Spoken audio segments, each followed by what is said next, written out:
എന്ത് നടപടിയെടുക്കാൻ പറ്റും ആ കാര്യം അറിയണം. പിന്നെ ബ്രഹ്മചര്യം വ്യഭിചാരം ഒരുമിച്ച് കൊണ്ടുപോകാൻ പറ്റുന്ന കാര്യമാണെന്ന് പിതാവ് പറയണം.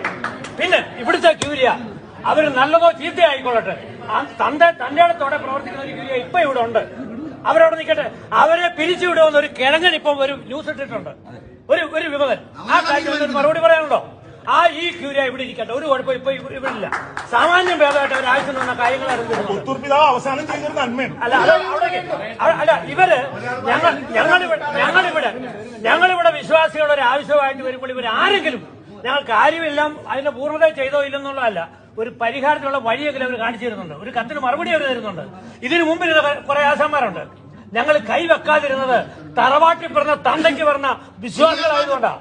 അല്ലാതെ പണ്ടവനൊക്കെയാണ് ഓടിച്ചിട്ട് തല്ലുമായിരുന്നു. ചീമോട്ട് കയറിയാൽ ഞാൻ കറിയാൻ മേലഞ്ഞിട്ടല്ല, അത് ചെയ്യാത്തത് ഈ ഒരൊറ്റ കാരണം കൊണ്ടാണ്. പക്ഷേ ഈ കാര്യത്തിൽ ഇവന്മാരെ പുറത്താക്കുന്ന കാര്യം പിതാവ് ഞാൻ ഉറപ്പ് തരണം.